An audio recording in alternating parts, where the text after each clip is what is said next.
두 번째 타깃은 그렐린 수용체가 되겠습니다. 그렐린이라고 하는 이 호르몬은 주로 위와 지상하부에서 생성되는 펩타이드 호르몬입니다. 28개의 아미노애시드로 구성되어진 펩타이드 호르몬입니다. 단백질 호르몬이 아니라 1999년도에 일본인 과학자에서 최초로 발견이 되었습니다.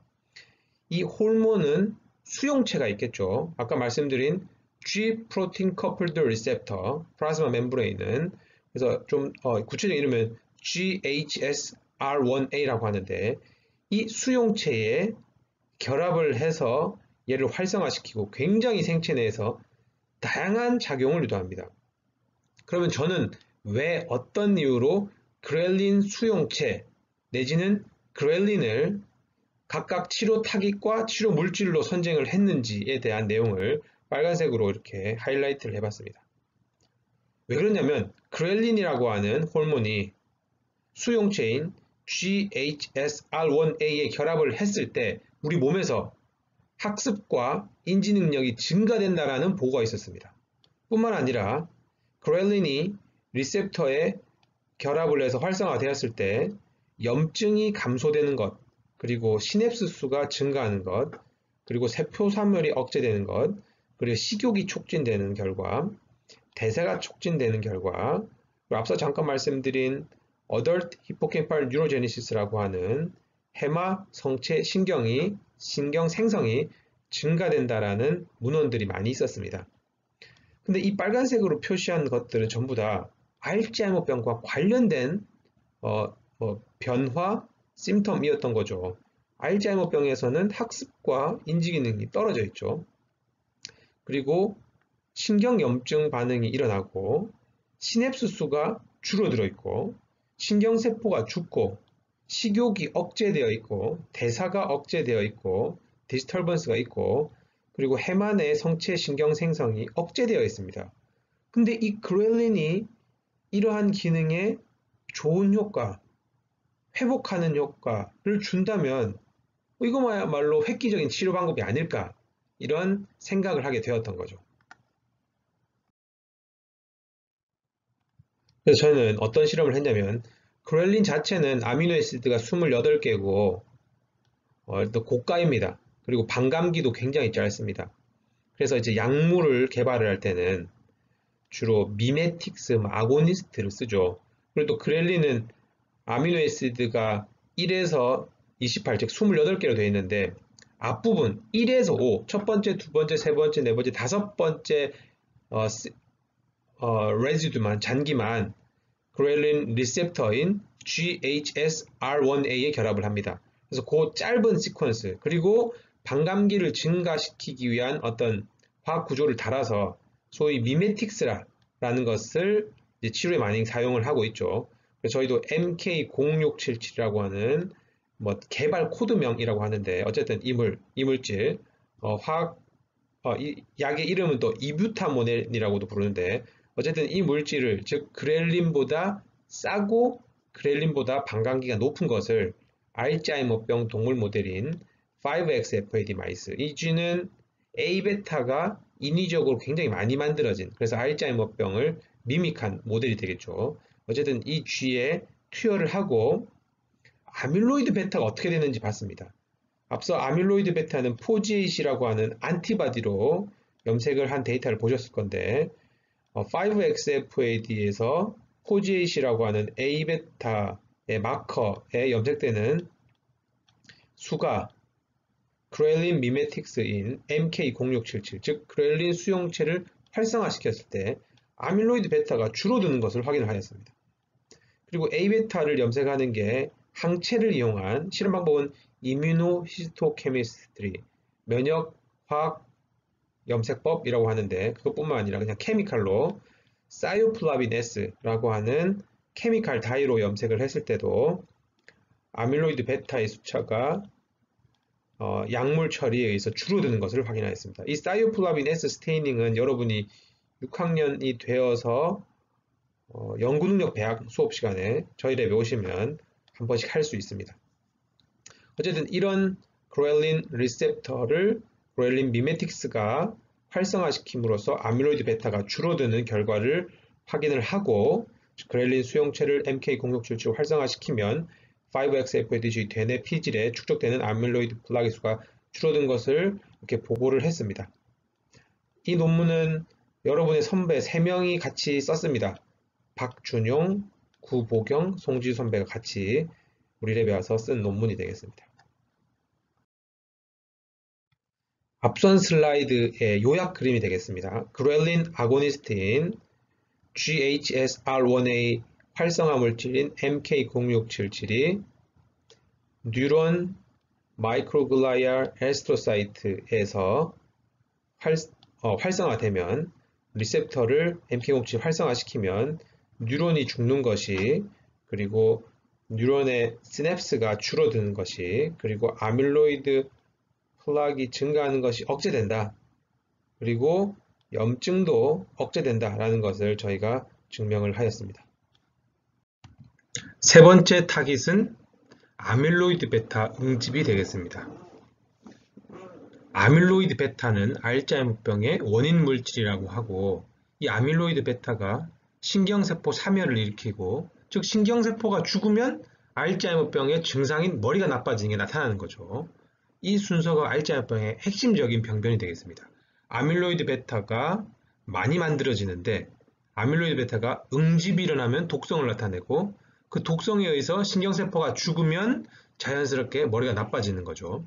그래서 이 핵심적인 병변을 타깃으로 응집을 억제시키는 물질을 바이타민 D 결합 단백질, 천연물로 제가 연구를 하고 있는 것을 소개시켜 드리겠습니다.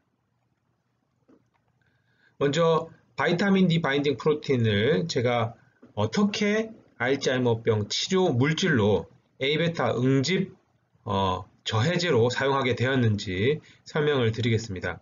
바이타민 D 바인딩 프로틴은 줄여서 DBP라고 부르고, 이 프로틴의 3차원 구조를, 3차원까지는 아니겠지만 대략 입체 구조를 이렇게 보여주는 그림이 되겠습니다. 이 DBP라고 하는 것은 플라즈마나 뇌촉수액에서 디텍션이 되는 분비 단백질이 되겠습니다. 이 단백질은 굉장히 다양한 기능을 한다고 찾아보니 나와 있었습니다. 페리에시드의 트랜스포트, 마크로페이지를 모듈레이션 한다, 오스테오클라스트를 활성화시킨다, 케모톡시스가 있다, 그로스 팩터로 작용을 하기도 하고, 또 결정적으로 제가 관심을 갖게 된 DBP의 롤, 이펙트는 이거였습니다.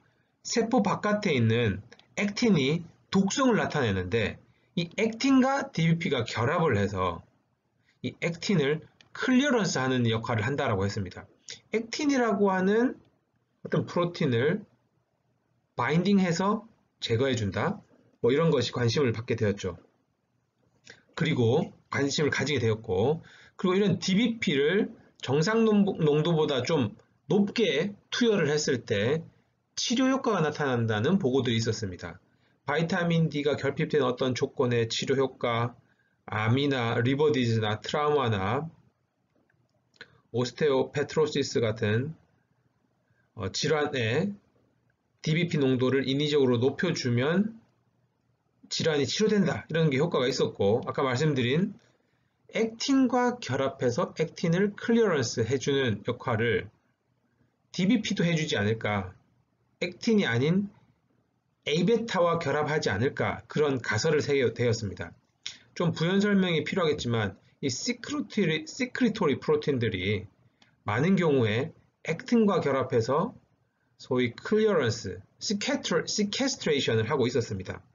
근데 이 시크리토리 프로틴이 액틴뿐만 아니라 플라즈마에 분비된 분비성 단백질들이 액틴뿐만 아니라 A베타도 결합을 해서 응집을 억제해준다, 이런 문헌 조사가 많았죠. 그래서 DBP도 다른 분비 단백질처럼 A베타랑 결합을 해서 응집을 막아주지 않을까라는 가설을 세우게 되었습니다. 그래서 그런 가설을 통해서 저희가 얻을 수 있었던 실험 결과는 바이타민 D 바인딩 프로틴이 알츠하이머병과 관련된 패솔로지를 5XFAD라고 하는 알츠하이머병 동물에서 서프레션 해준다라는 것을 확인할 수 있었고, 좀 더 구체적인 내용을 이 그림으로 설명을 드리겠습니다. A베타가 펩타이드인데 하나만 있을 때는 모노모어라 부르겠죠. 근데 이런 것이 두세 개가 4개, 5, 6개, 7개로 응집을 하면 올리고모라고 부릅니다. 이 올리고모가 좀 더 어그리게이션이 되면 아밀로이드 플락이 되겠죠. 이런 아밀로이드 플락이 알츠하이머병의 홀마커다. 이렇게 뉴런 밖에 축적이 되어 있는 게 잘 알려져 있죠. 그리고 이렇게 올리고모가 되었을 때 뉴런에 사면을 일으킵니다. 뉴럴 로스. 그리고 염증도 일으킵니다. A베타 올리고모가. 이러한 A베타 축적, 신경염증, 신경세포 사멸이 결과적으로는 인지기능 장애를 일으키게 되는 거죠. 여기가 이제 알츠하이머병 상황인데, 아까 세운 그 가설대로 이러한 응집을 타겟해서 DBP가 A베타 응집을 막아주는 치료 방법이 될 수 있을지 저희가 실험을 했더니만 A베타의 DBP, 여기 회색으로 생긴 DBP가 같이 처리되었을 때, 같이 위치했을 때 A베타의 결합도 하고 응집도 막아주더라. 어그리게이션, 이니비션 해주는 것을 확인하였습니다. 그래서 이 DBP를 좀 치료제로 쓰고 싶은데, DBP는 아까 A베타처럼 단백질이고 이제 합성을 하면 굉장히 고가입니다. 그래서 쥐에다가 치료를 위해서 넣어주게 되면 정말 천문학적인 돈이 들게 됩니다. 뭐 꼭 쥐한테는 천문학적이진 않겠지만 쥐에서 어떤 효과를 보고 사람한테 적용을 할 때 감당이 안 되죠. 그래서 이 DBP의 최소량으로 최고 효과를 내기 위해서 요즘 핫한 DDS, 드럭 딜리버리 시스템을 사용을 했습니다. 많은 드럭 딜리버리 시스템이 있지만 저희는 PLGA라고 하는 물질을 사용을 했는데, 이 물질은 뭐 FDA 승인받은 물질이기도 하고, 이 물질은 생체 내에서 자연스럽게 분해가 되기도 합니다. 그리고 이 PLGA에 DBP 같은 단백질 치료 물질을 이렇게 로딩을 시키면 PLGA가 녹는 속도를 조절을 해서 약물인 DBP가 분비되는 속도도 조절을 할 수 있습니다. 이게 왜 중요하냐면 DBP가 몸속에 들어가면 빠르게 제거가 됩니다. DBP는 내인성 물질, 엔도지니어스 프로틴이기 때문에 우리 몸은 분해하는 기전을 다 가지고 있죠.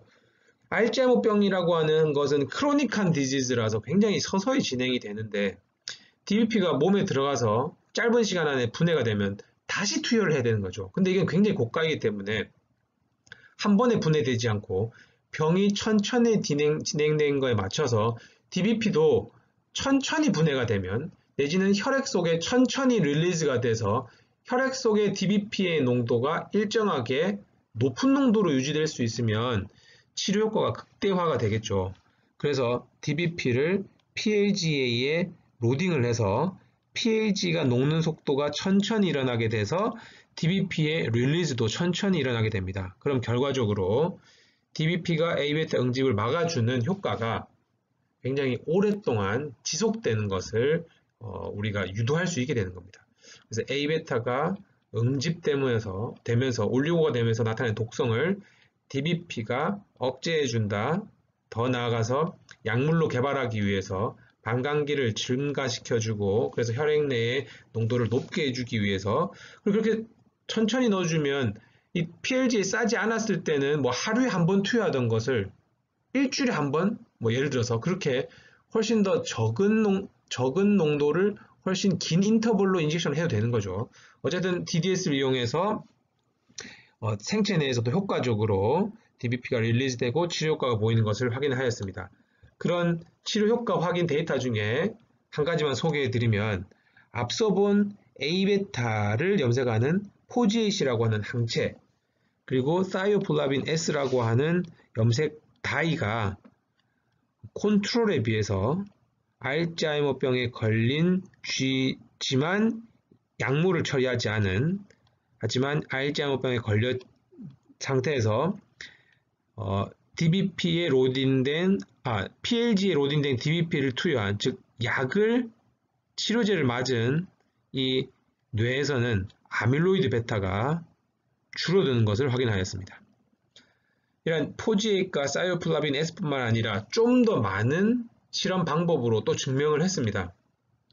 이것은 THT 플로로센스라고 하는데 이건 Y축의 값인데 이 실험 방법은 이 밑에 방법은 포지의 항체를 이용한 이뮤노히스토케미스트리, 이쪽은 사이오플라빈 S라고 하는 다이를 통한 소위 사이오플라빈 S 스테이닝, 그리고 여기는 THT, 사이오플라빈, 여기까지는 똑같고 사이오플라빈 S가 아니라 T라고 하는 케미칼을 이용한 어세이, 줄여서 THT 어세이라는 것을 했습니다.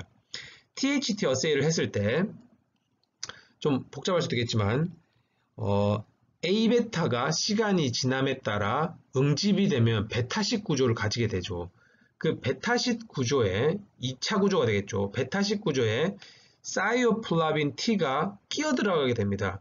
그러면 끼어 들어갈수록 형광 시그널이 증가하게 됩니다. 우리 엘라이저 할 때 흑광도나 형광으로 엘라이저의 반응물을 증감을 볼 수 있다고 했죠. 역시 사이오플라빈 T의 형광의 정도로 A베타의 응집 정도를 볼 수 있습니다.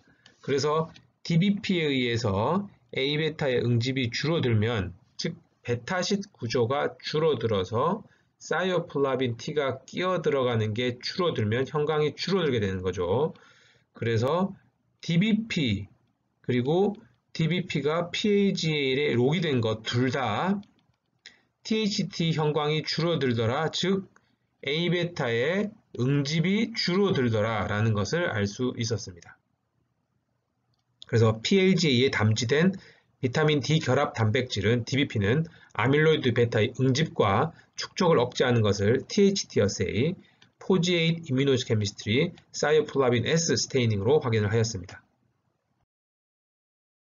그리고 아밀로이드 베타 응집을 타깃으로 해서 이 응집을 억제해주는 치료물질로 저희는 천연모를 또 연구를 하게 되었습니다. 그 히스토리가 좀 길긴 한데 저희가 소위 한약 트랜디셔널 오리엔탈 메디슨이 알츠하이머병 치료제로 사용되는 문헌들이 한국, 중국, 일본에 많았죠. 그래서 이 문헌들을 좀 조사해서 좋은 리뷰 논문을 썼습니다. 굉장히 좀 수준 높은 국제학술지의 리뷰 논문. 앞선 아밀로이드 베타 염색, THT 어세이, 엘라이저 이런 것은 실험을 해서 어떤 결과를 도출하는 거고, 여기 리뷰 논문이라고 하는 것은 우리 교재랑 같은 거죠. 교과서랑 같은 거죠. 기존에 나와 있던 문헌들을 정리를 해서 논문을 쓰는 것인데, 여러분의 선배 중에 송은지, 이동재 학생 선배가 같이 저희 랩에 와서 이 리뷰 논문을 썼습니다. 그래서 결론은 한중일 등에서 쓰는 한약재들이 알츠하이머병의 환자들에서 어떤 효과를 나타낸다. 그리고 그 환자에서 효과를 나타내는 것들의 기전을 세포나 동물이나 아니면 세포가 없는 TH더세이처럼 셀프리 시스템을 받겠죠. 그런 문헌들을 다 조사를 해서 기전과 효능을 우리가 보고를 했습니다. 이런 사전 조사를 열심히 하면서 저희 눈에 들어온 물질이 하나 있었습니다. 한약재에서 많이 쓰는 조구등이라고 하는 식물이었습니다. 이 조구등이라고 하는 식물이 들어간 한약재들에서 다 알츠하이머병 치료 효과가 있었다고 해서 과연 어떤 물질이 그런 치료 효과를 나타낼까 저희가 공부를 하고 스토리는 길지만 결과적으로는 이 조구등이라는 물질이 들어있었기 때문에 어떤 치료 효과가 나지 않았을까.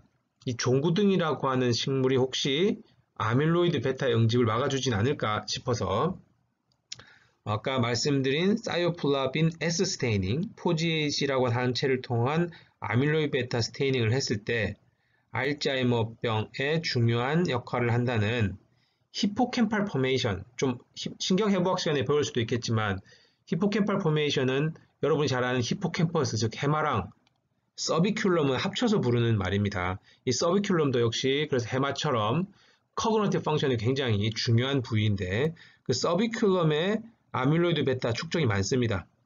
포지에이트 시그널, 사이오플라빈 S 시그널이 많은데 조구등을 투여한 쥐에서 이거 흰색이 대조군, 검은색이 조구등 투여 쥐인데 조구등을 투여한 쥐 뇌의 서비큘럼에서 아밀로이드 플락이 크게 줄어 있는 것을 확인할 수 있었고 콜텍스도 인지 기능이 중요하죠. 그래서 콜텍스에서도 포지에이 시그널과 사이오플라빈 시그널이 약물 투여, 즉 조구등 투여에서 줄어드는 것을 확인을 하고 논문을 쓸 수 있었습니다. 네, 또 여러 가지 한약재들이 알츠하이머병의 환자들의 적용이 되고 있는데 조위승청탕이라고 하는 한약은 좀 문헌이 많지가 않았습니다. 그래도 임상에서는 효과가 있다라는 문헌이 있어서 기전이 뭘까 찾았을 때 조위승청탕도 아밀로이드 베타의 응집을 억제해준다. 아밀로이드 베타에 의한 신경염증 반응, 세포사멸 억제, 시냅틱 로스 억제 등이 있는 것을 우리가 확인을 하고 또 논문을 출판을 하였습니다.